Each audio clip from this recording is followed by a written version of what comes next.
नमस्कार। आज के इस दिलचस्प विश्लेषण में आपका स्वागत है। जरा एक पल के लिए सोचिए, अगर हम इतिहास के पन्नों को पलटें और एक बिल्कुल अलग ही कहानी लिखें तो क्या होगा। आज मैं आपके गाइड के तौर पर 18वीं सदी के एक इतिहासकार का चोगा पहनकर आपसे बात करने वाला हूं। मान लीजिए कि मैं पुरानी स्याही की महक और टिमटिमाते दियों की रोशनी के बीच बैठा हूं और इस उपमहाद्वीप के एक ऐसे भविष्य की कल्पना कर रहा हूं जो कभी लिखा ही नहीं गया। मेरे आसपास फैले इन पुराने पन्नों पर दर्जनों साम्राज्यों के उठने और गिरने की कहानियां हैं, लेकिन आज हम भविष्य का एक ऐसा पन्ना पढ़ेंगे जिस पर किसी विदेशी हुकूमत की कोई मुहर नहीं है। मतलब ये इतिहास का सबसे बड़ा क्या होता अगर है ना। हम अक्सर इतिहास को बिल्कुल वैसे ही पढ़ते हैं जैसा वो हुआ था, लेकिन जरा ठहरिए और सोचिए, क्या आपने कभी इस बात पर गौर किया है कि अगर हमारी इस महान जमीन पर कोई बाहरी साम्राज्य, कोई भी पश्चिमी ताकत कभी कब्जा ही ना करती तो क्या होता। अगर कोई व्यापारी कंपनी यहां सत्ता पर काबिज ना होती तो क्या आज ये उपमहाद्वीप अपने ही बलबूते पर एक बहुत बड़ी महाशक्ति होता, या फिर अपने ही अंदरूनी झगड़ों में उलझकर छोटे छोटे टुकड़ों में हमेशा के लिए बिखर जाता। सच कहूं तो ये एक ऐसा ख्याल है जो इतिहास के किसी भी छात्र को रोमांचित कर देता है। तो चलिए सीधे इस विषय की गहराई में उतरते हैं।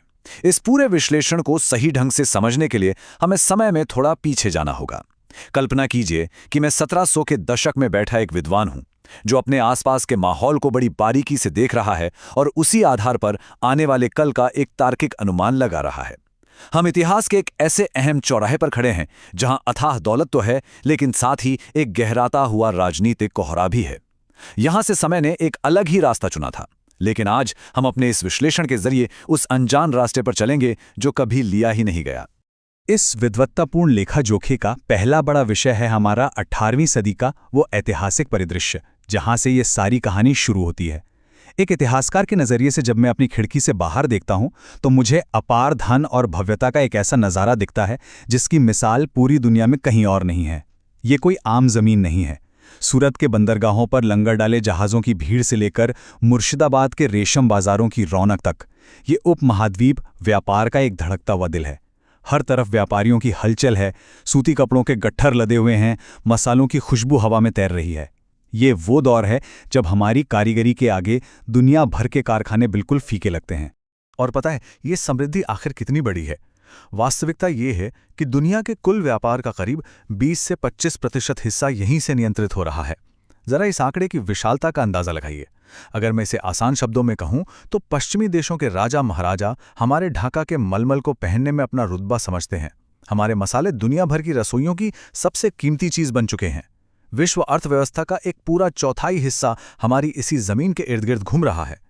ये वो समय है जब दुनिया का सारा सोना चांदी घूम फिरकर अंत में इसी उपमहाद्वीप में आकर समा जाता है। लेकिन यहां एक बड़ा लेकिन है। ये विशाल आर्थिक शक्ति एक गहरी राजनीतिक उथल-पुथल की नींव पर खड़ी है। आप देख सकते हैं कि सत्ता का संतुलन बहुत तेजी से बदल रहा है।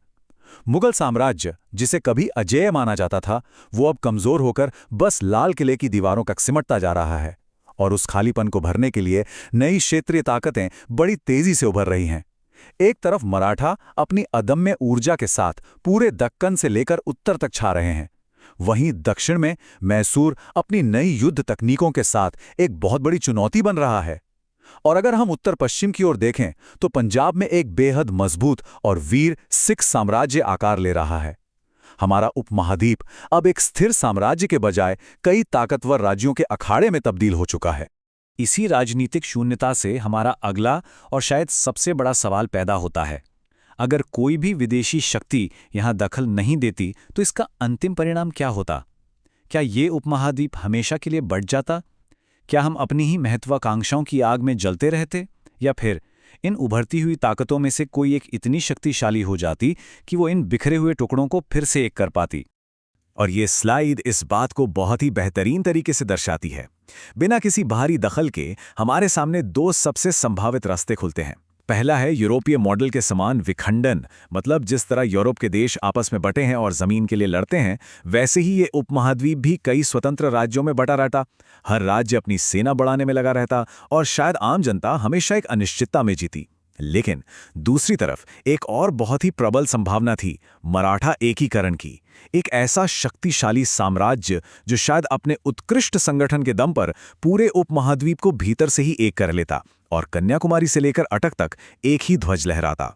खैर, अब राजनीति के सत्ता के खेल से थोड़ा हटकर अपने नजरिए को अर्थव्यवस्था और व्यापार की ओर मोड़ते हैं।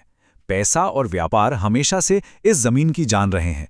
अगर हम पूरी तरह से स्वतंत्र रहते तो हमारा उद्योग अपनी ही शर्तों पर कैसे विकसित होता, बिना किसी ऐसी विदेशी कंपनी के जो हमारा ही कच्चा माल ले जाकर हमें ही वापस तैयार माल बेचे।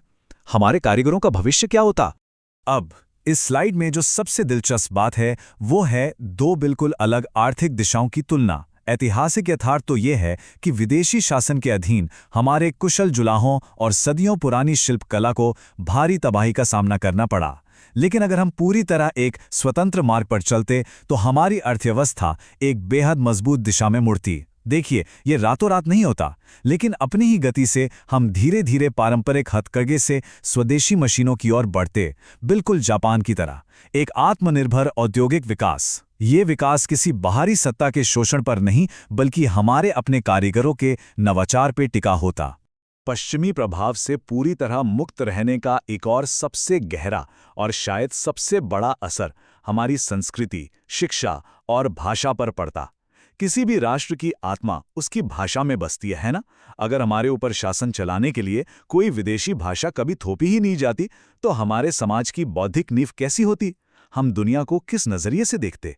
मुझे 18वीं सदी के एक इतिहासकार के रूप में इन पुराने ग्रंथों के बीच बैठे हुए ये कहते हुए अत्यंत गर्व का अनुभव होता है। एक बौद्धिक आत्मा जो विदेशी भाषाओं से नहीं बल्कि इस भूमि की प्राचीन जड़ों से गढ़ी गई है। आधुनिक शिक्षा प्रणाली अक्सर अंग्रेजी से गहराई से जुड़ जाती है, लेकिन विदेशी प्रभाव के बिना हमारा ज्ञान विज्ञान, हमारा गणित, हमारा दर्शन सब हमारी अपनी ही मिट्टी से जुड़ा रहता। वो बिल्कुल अछूता होता, अपनी जड़ों के बेहद करीब। तो बिना किसी पश्चिमी भाषा के हमारे इस भविष्य की आवाज असल में कैसी होती? अदालतों की बहसें और उच्च शिक्षा के ग्रंथ मुख्य रूप से संस्कृत और फारसी में ही होते, और केवल यही नहीं, इनके साथ साथ अवधी, ब्रज, बंगाली, तमिल और मराठी जैसी हमारी अपनी क्षेत्रीय भाषाएं भी अपने चरम पर पहुंच रही होती। हमारा संपूर्ण साहित्य किसी विदेशी चश्मे से अनुवादित नहीं होता, बल्कि सीधे हमारी अपनी ही मिट्टी की खुशबू और मुहावरों से सराबोर होता। तो यहाँ सबसे अहम बिंदु ये है कि इस स्वतंत्रता की हमें एक बहुत बड़ी कीमत भी चुकानी पड़ती। ये एक स्पष्ट ट्रेड ऑफ या समझौता होता। एक तरफ हम अपनी परंपराओं से कहीं अधिक गहराई से जुड़े होते, लेकिन दूसरी तरफ दुनिया तेजी से बदल रही थी। वैश्विक व्यापार के नए नियम लिखे जा रहे थे। अंग्रेजी जैसी एक आम वैश्विक व्यापारिक भाषा के न होने से आधुनिक दुनिया के बाकी हिस्सों के साथ जुड़ना हमारे लिए कहीं अधिक चुनौतीपूर्ण हो जाता। हम अपनी दुनिया में तो राजा होते, लेकिन बाहरी दुनिया से हमारा संपर्क काफी सीमित रह जाता। चलिए, अब हम अपने इस विश्लेषण के अंतिम और शायद सबसे जटिल हिस्से की ओर आते हैं, शासन का भविष्य और आम लोगों के अधिकार। ये एक ऐसा उपमहाद्वीप है जहां राजाओं और नवाबों की परंपरा सदियों पुरानी है। यहां सत्ता को अक्सर ईश्वरीय अधिकार माना जाता है। तो ऐसे समाज में जहां सिंहासनों की जड़ें इतनी गहरी हैं, वहां बिना किसी बाहरी झटके के शासन व्यवस्था क्या रूप लेती? क्या आम इंसान कभी सत्ता के केंद्र में आ पाता? ये वाकई एक बहुत ही गहरा सवाल है। क्या बिना किसी बाहरी विदेशी दबाव के राजाओं का ये युग कभी सच में समाप्त होता? हम 18वीं सदी के अंत में बैठे हैं और व्यापारिक जहाज़ों के जरिए पश्चिम से हमें क्रांति और जनता के अधिकारों की कुछ धुंधली फुसफुसाहटें सुनाई दे रही हैं। लेकिन हमारे यहाँ, जहाँ परंपराएं ही कानून हैं, क्या आधुनिक संवैधानिक प्रणालियों के लिए कभी कोई जगह बन पाती, या फिर ये मुकुट अनवरत ऐसे ही चलते रहते?